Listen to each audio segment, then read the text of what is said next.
அனைவருக்கும் கணித வணக்கம். இப்போ பார்க்க போகிற கணக்கு 8ஆம் வகுப்புக்குரிய ஒரு கணக்கை இப்போ பார்க்க போகிறோம். எடுத்துக்காட்டு 3.31 தீர்க்க 2x + 5 = 9 அப்படின்னு சொல்லி கணக்கு கொடுக்கப்பட்டிருக்கு. இந்த கணக்கை நம்ம இடமாற்று முறையில் தீர்வு கண்டுபிடிச்சி ஆன்சர் கண்டுபிடிக்க போகிறோம். என்ன மெத்தடில் கண்டுபிடிக்க போகிறோம்? இடமாற்று முறை அப்படின்னா என்ன அப்படிங்கிறத பார்க்க போகிறோம்.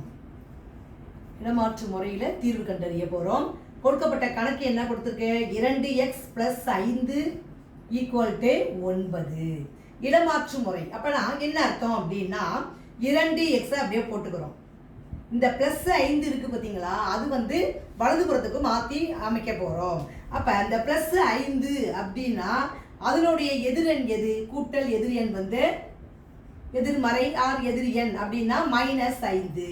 அப்போ 2x = இந்த 9 அப்படியே போட்டுக்கிறோம்.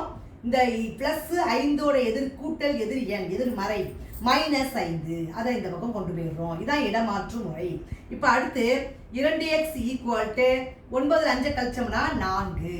அடுத்த ஸ்டெப்பு என்ன சேர்க்கிறோம் பாருங்க. இந்த 2x இருக்கு, நமக்கு தேவை x-னுடைய மதிப்பு. அப்போ x = இந்த 2 இடமாற்று முறையில பண்ண போறோம். இங்க என்ன பண்ணிட்டு இருக்கு? 2 என்பது பெருக்கல்ல இருக்குது, அதனுடைய பெருக்கல் தலைகீழ் என்ன? 1/2. அப்ப இந்த 4 அப்படியே போட்டுக்கிறோம். இந்த 2 என்பது பெருக்கல்ல இருக்கிறது, அதனுடைய தலைகீழி ஆகும் போது வகுத்தலுக்கு வந்துடும். இப்ப 4 2 சுருக்கினோம்னா 2 2 4 1 2 2. அப்ப therefore x = வரக்கூடிய விடை 2. இந்த சமன்பாடு நம்ம கண்டுபிடிச்சது சரியா அப்படிங்கிறது செக் பண்றதுக்கு சரிபார்த்தல் என்ன பண்ண போறோம் பாருங்க. x-னுடைய மதிப்பை இந்த சமன்பாட்டில் பிரதியிட்டு ஆன்சர் நம்ம கண்டுபிடிச்சது சரியா அப்படிங்கிறத பார்க்க போறோம். x-க்கு என்ன கண்டுபிடிச்சிருக்கோம்? 2ங்கிறத கண்டுபிடிச்சிருக்கோம்.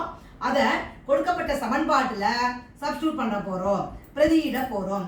x-னுடைய மதிப்பு 2x இருக்கா, அந்த x-னுடைய மதிப்பு 2ன்னு கண்டுபிடிச்சிருக்கோம். +5 = 9. ரெண்டு ரெண்டையும் பெருக்கினா என்ன வந்துடும்? 4 +5 = 9. 4 5 கூட்டினால் 9 = 9. அப்ப இந்த கணக்கை பொறுத்த வரைக்கும் சமன்பாடை வச்சு நம்ம தீர்வு கண்டுபிடிச்சிருக்கோம். இடமாற்று முறையில வரக்கூடிய விடை என்ன கிடைச்சிருக்கு? 2ன்னு கிடைச்சிருக்கு. அதையும் நம்ம சரி பார்த்து இந்த கணக்கு சரியாக இருக்கிறது அப்படிங்கிறதைய நம்ம ப்ரூவ் பண்ணிட்டோம். புரிஞ்சுங்களா?